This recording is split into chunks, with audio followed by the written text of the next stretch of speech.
Hello, everyone, and welcome to episode 191 of the Unsecurity Podcast.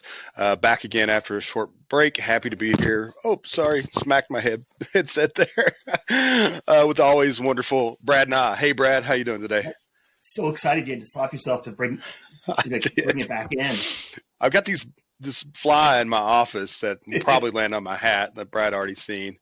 It's getting cold outside here, and I think the bugs are making like a last-ditch effort to get it inside to warmth, and it's driving me crazy at the moment. So annoying. Yeah. Welcome back. We've had a eventful last couple of weeks. It's been busy, been crazy busy for me. I know it's been busy for you as well. I was up in Minnesota a couple weeks ago for Hacks and Hops, which I think we'll chat about more, which is awesome. And then after that, I headed to San Antonio for LegalSec, put on by ILTA, which was a lot of fun. Got to see actually a lot of friendly faces there. It was really cool. Even some folks that I saw at Hacks and Hops saw again in San Antonio at LegalSec. So that was pretty neat. That's cool. Yeah. Last week I did a webinar with Blumera about the FTC safeguard. So it's been how did that go? We haven't even got a chance to check up. It was really good. We probably could have gone. It went for exactly an hour, and we probably could have gone for another 30, 45 minutes if they hadn't reined us in. So that's always fun. They're a marketing person to keep the 3 or 4 of us. I guess there were 4 panelists in line. Do you know, is there a recording of that on YouTube we could share with everybody? Yeah, I'll get that if marketing hasn't already. Sweet. Yeah, we'll be sure we put that link in so everybody can tune in and listen to it. I'll probably do the same. Those talks are always so fun like that, right? When you get into this groove and, you look down and time's already up, people are engaged and you're prepared to keep going. That happened at LegalSec for me as well. I had an hour slot and I was the last talk of the day there. And you never really know what you're going to get at like 4:30 because, happy hours firing up. A lot of people are on travel and stuff like that. And so I was a little nervous, like this could go good or everybody's going to be half asleep and ready to get out of here. You're talking to an empty room. Yeah. But the room was full. The folks that were in there were just awesome. They were completely engaged. And I did finish my talk on time, but we ended up like doing Q&A for like another 20 to 30 minutes, which was fantastic. So cool, yeah, having people actually engaged and paying attention to the point where they've come up with very mindful and thoughtful questions. That means a lot, I think, to us as speakers. I always enjoy that. Oh my gosh, I would love it because then you're not just talking for the sake of talking. You're like, okay, somebody got something out of this and it triggered another thought. That's fantastic. It's funny, like how I've done that same talk quite a few times now, and with different audiences, the things that pique interest are always a little different depending upon the group. And I can say like at Hacks and Hops, I was kind of explaining like some things we see with network attached backups, right? And hammering on that point, like air gap your backups, period. Air gap your backups, and that piqued a lot of interest and really kind of spurred up a lot of engaging conversations with folks after that, which, I think that's something too, like for our listeners out there, it's like, the kind of common theory I think about is like, if the attackers can get to them, or if you can get to your backups, the attackers can too, given enough time. Right. Yep. And even if you have, a very secure platform, there's still the risk of a vulnerability. Like we're going to talk through some vulnerabilities today, whereas we've seen attackers that have a significantly long dwell time. And if you're a high valued enough target and they have that presence and they can persist, they're going to sit back and wait till the opportunity presents itself so they can stage that next step of the attack. And so, what's the average dwell time before identification is like 6 months? Yeah, it's all over the place, right? We always laugh like all statistics are made up. But I see some reports that, they're saying like up to 6 months. I've seen dwell times over a year before they actually went into ransom before. And so, given enough time, man.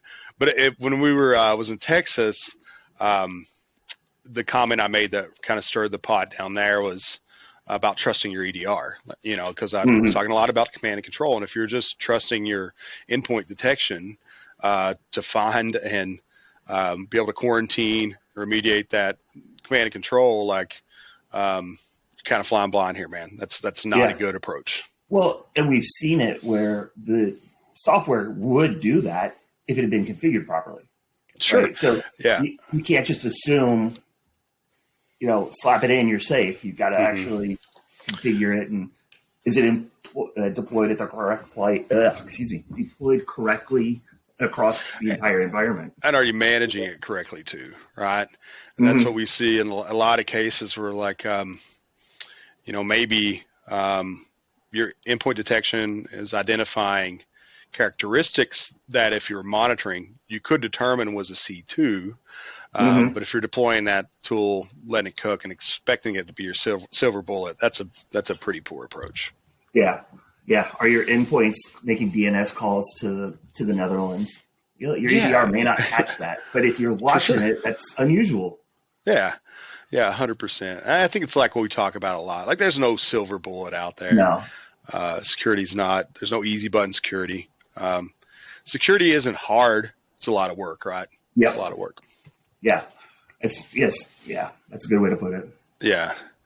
Yeah. So hacks and hops, what'd you think, man? That was awesome. I mean, we had they said they had like almost 400 people registered. I think they said there's 400 people there, give or take a few, but around 400, which our cap was right at 400. So it was at capacity in the stadium, which was super cool. A ton of people. It was the vibe and energy of seeing everyone was just, it was really cool. I had so many people come up to me and I know I saw you having the same thing where they're like, oh, I've listened to the podcast. Or I watched the mentor program. You've helped so much. And I'm like, that's awesome. I have no idea.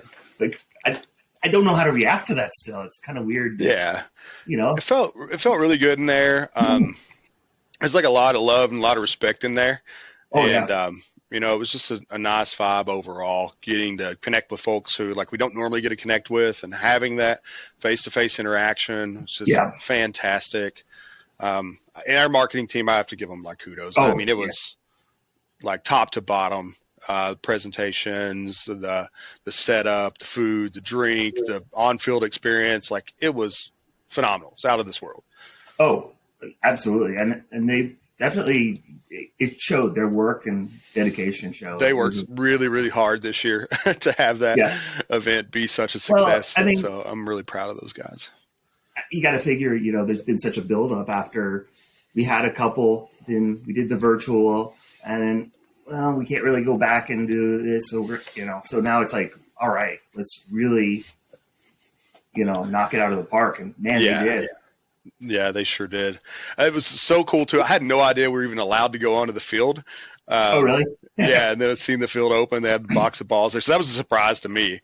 And I think a few of our listeners got to see me embarrassingly attempt to kick a field goal. It was pretty awful. I've never done that before.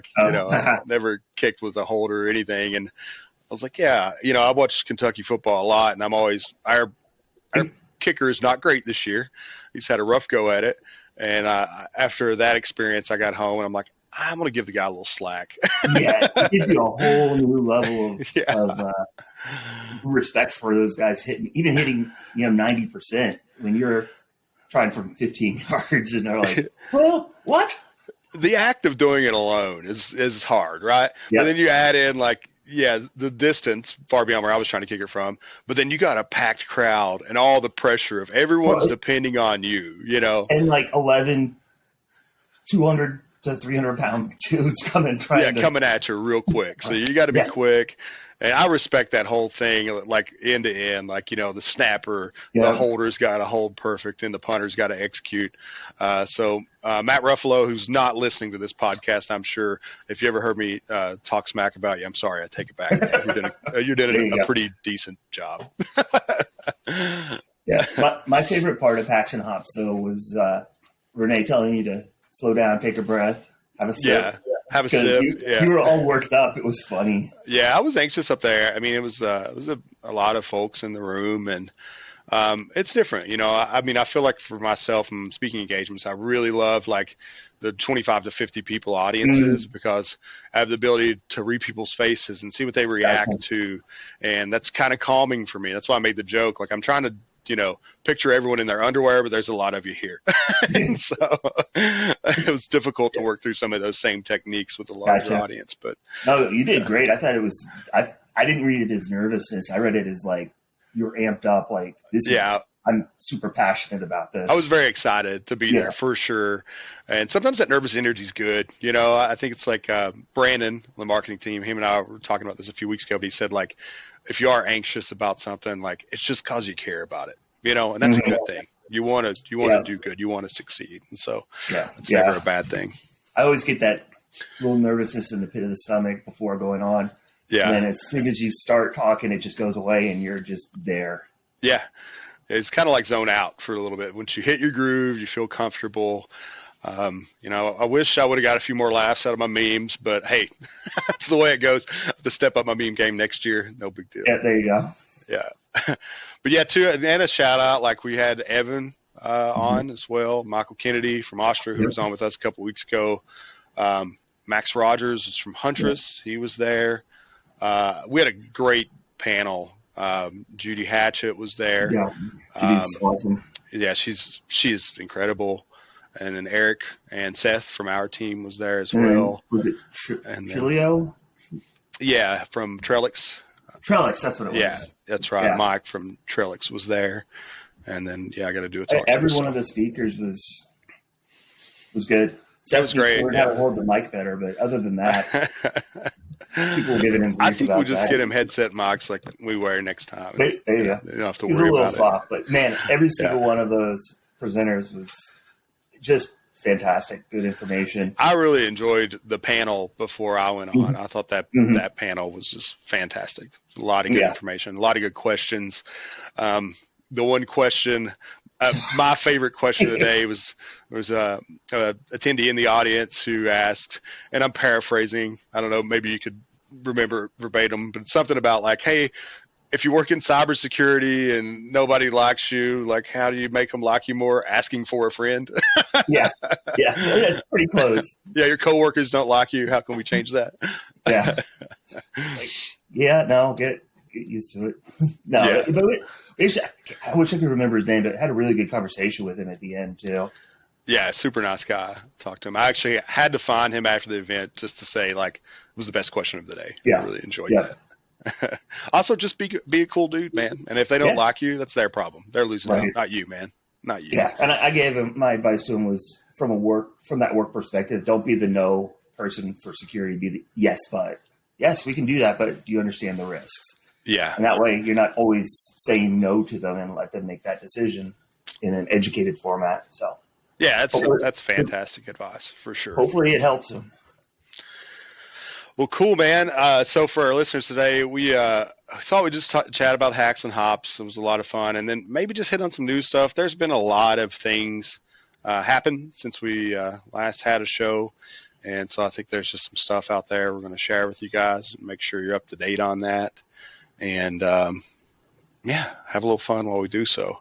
I'll kick it off. I know Brad's got some good stuff, too.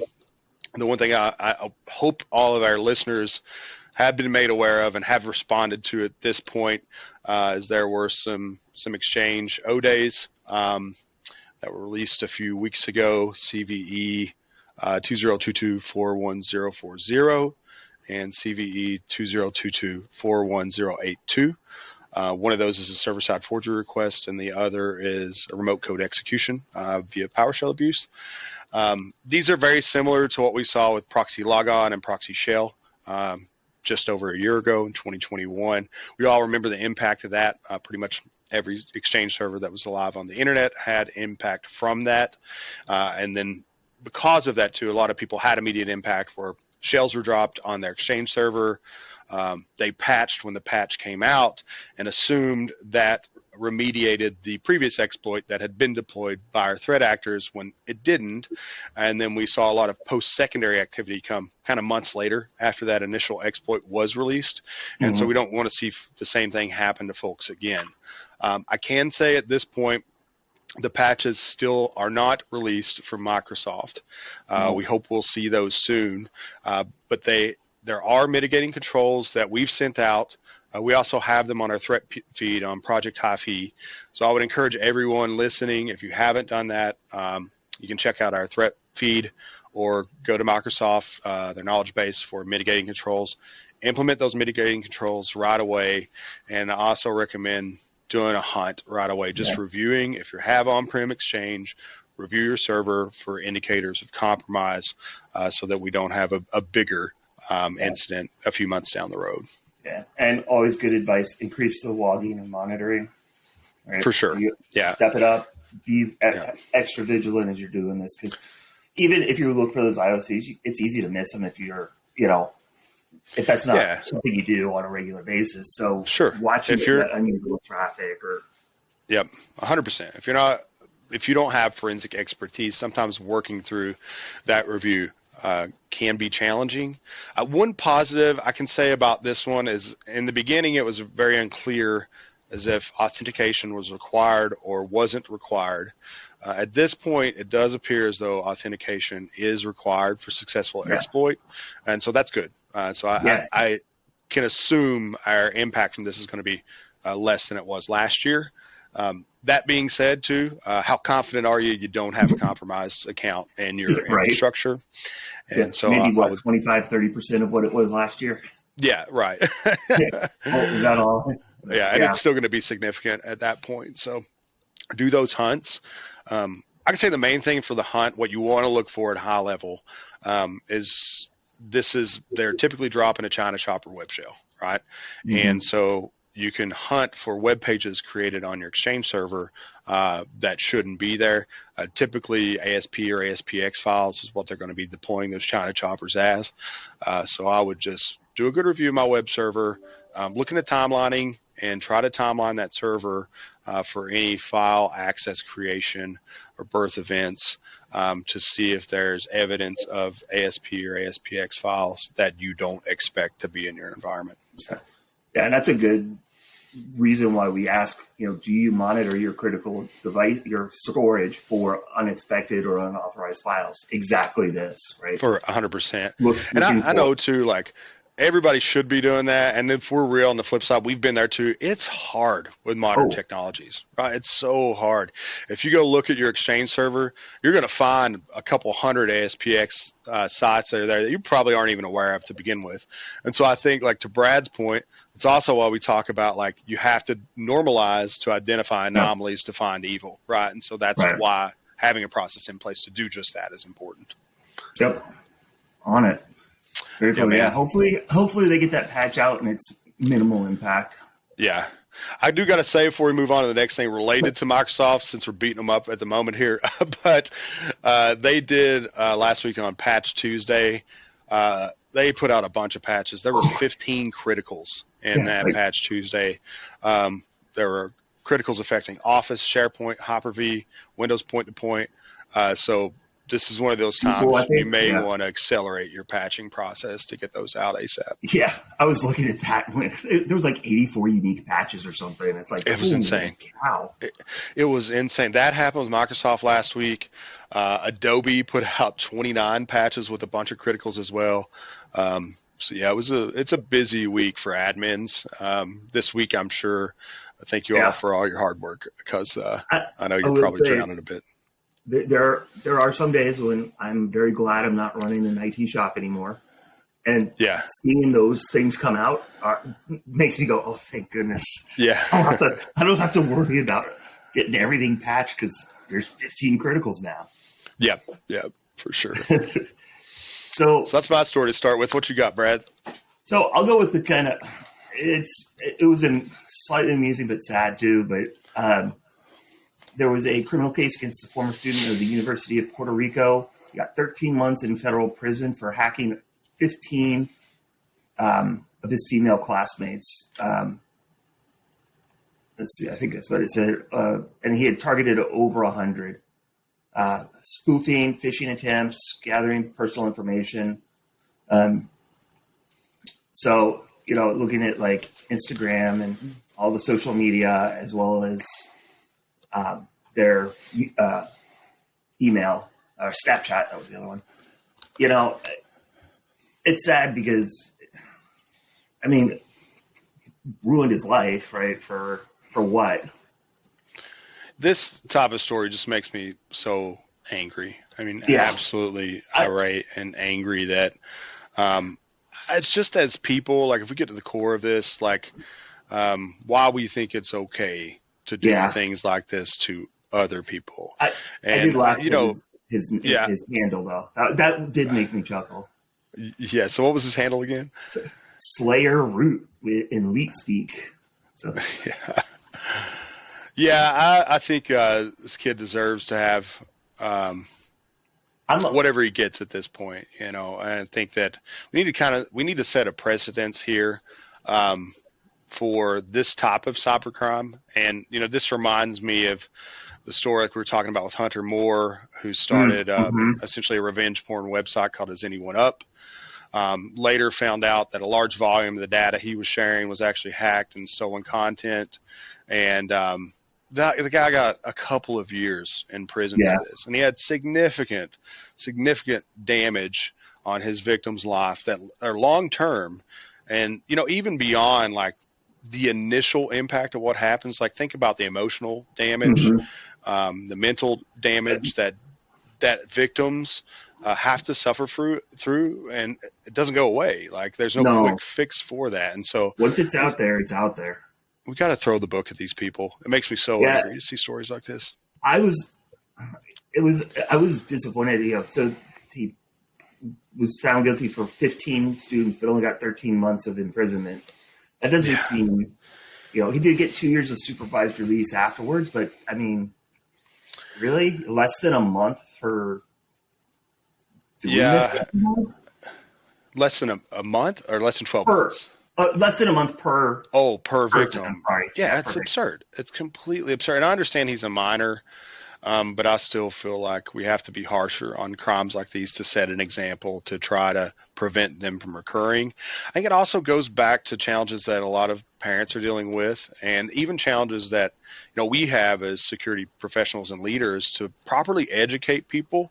Even it goes back to us, like how do we help educate parents better so they can better monitor and better educate their children on what's appropriate, what's inappropriate, but more so than that too, like even understanding the ramifications, right, of possibilities of things that may happen if you engage in specific acts. And so, I just makes me. So, that's actually your comment is a perfect segue, because the other thing, the bigger article I really wanted to talk about was CISA's Cybersecurity Awareness Month activity, and it's See Yourself in Cyber. And it really plays exactly into what you were just talking about. What are the 4 things you can do? Think before you click, recognize, report phishing. There's a big one. Update your software. Yeah.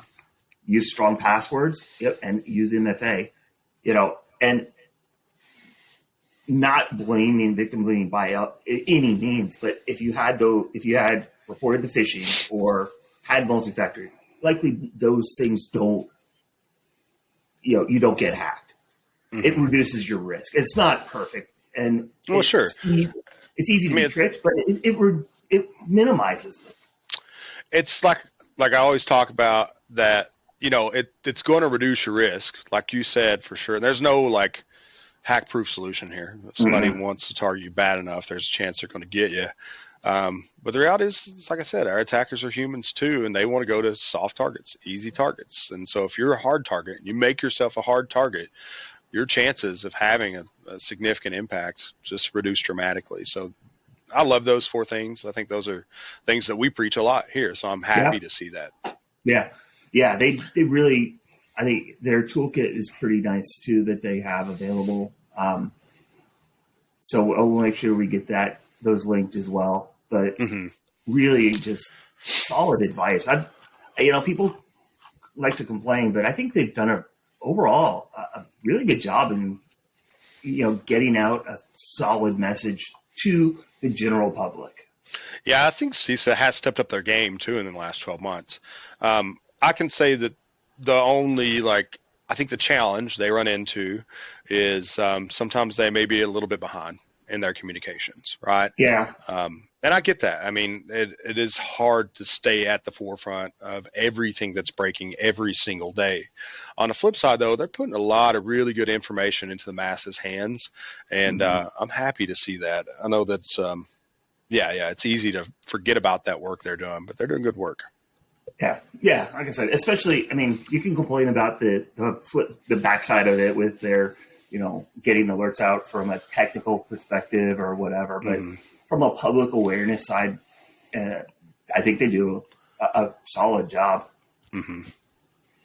Yeah, I do like to. So you hit the 4 high levels, the 4 things you can do. I think those are all really good, but everybody should go read that as well. There's good tips in there. Like even when it comes to using strong passwords, like, use long, unique, randomly generated passwords.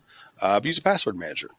Those are the things we talk about. So you can have different complex passwords for each of your accounts. Really simple stuff to us, but I think a lot of folks just forget to do that. It's a challenge to do. I don't know why they don't do it, but they don't do it. So their toolkit it's a PDF with a bunch of like tip sheets and some other stuff, 25 pages. But like, tip sheet, protecting your digital home. It's got some information, start with wireless, keep tabs on your apps, never click and tell.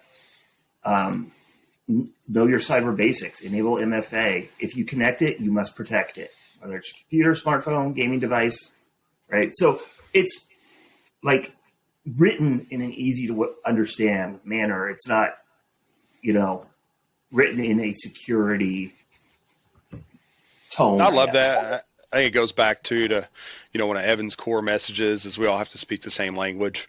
And today, the way I look at that too is if we're not all speaking the same language, we need to at least be able to reach a level where everybody can understand that language. Even if we don't normalize the language right now, let's create information that's easily digestible and understandable by the masses. I think that's a huge step in the right direction.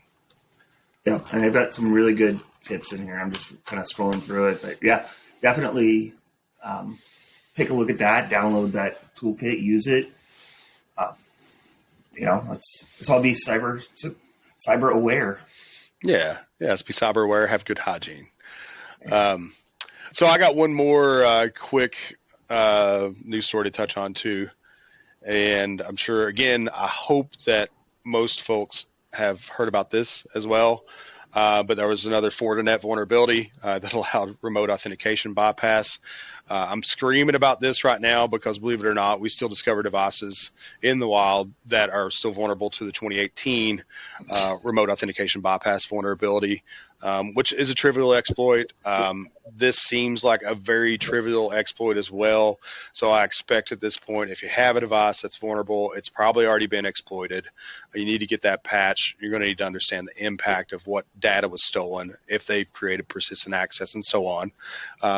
But essentially here, this vulnerability, there was a few avenues of exploiting the vulnerability, but one of the simplest vulnerabilities or the simplest avenues to exploit is that an attacker can just add an SSH key to the admin user and then authenticate to the device as an admin. Without authentication, they can add that SSH key to allow authentication as admin. And then once they're admin on your device, they can do anything, right? So they can change your configs, add users, still config, still PCAP, still all your data. If you're hosting a VPN there too, figure out how to laterally move through the rest of your network. And this is all in the management portal too, so that is important. If you have the management portal available on the internet, you're vulnerable to this today. If you don't have the management portal on the internet, good for you, because you shouldn't have it there to begin with. But if you do, patch this device, threat hunt the device immediately, and get your admin portal off the internet. Yeah, I'll be honest, I'm a little surprised that you're still finding the 2008 vulnerability. 2018, yeah, right? Because they were exploiting it and then patching it so that nobody else could come in and kick them out, right? Like, I think that was actually another one. Yeah, there's been so many of these related to Fortinet over the last 4 or 5 years. It's pretty alarming if you're using a Fortinet device right now, that these things just get through the development lifecycle. Like we were kind of laughing about with, the other thing before, like secure coding development lifecycle. Anybody, please? Can we test these things beforehand? Yeah, I don't know. Let's get it to production. Yeah. Yep. Well, cool. I think we're about out of time, Brad. This Yeah. has been a fun episode and covered Yeah. a lot of stuff in a short amount of time. So hopefully our folks enjoy that. Lighthearted, I think. Yeah. So I got a shout out. I'm gonna steal it because I know you probably want to do it, but I'm gonna shout out to the marketing team for all their work for Hacks and Hops and making it such a huge success. Yeah, I'm seconding that. That's my shout out today. I've been planning it all week since we were up there. We've already gave them a bunch of kudos, and I want to give them more kudos and just know that we appreciate their hard work. They kicked ass. Also, shout out to all the panelists and speakers. For sure. I think just a shout out to everyone who was part of that event. I know Carly helped us a lot and just helped make that successful. So, yeah, we appreciate everybody's hard work. We really appreciate everybody attending to all our listeners. And so super looking forward to doing it again next year, too. Yeah, I got to find somewhere bigger. Yeah, maybe so. But I don't want to leave there because I'm going to practice my field goal kicking between now and next year. And I'm going to come – maybe we could do it on the field next year. Yeah. I'm going to impress some people next year. I'm lying. I'm still not going to be able to kick it. Tear a hammy. It was funny. I hadn't kicked a football in a long time, and my leg was a little sore just from those 4 or 5 kicks or whatever. So, all right. Well, thanks a lot, Brad, and thanks everybody for listening. We'll see you again next week. Adios.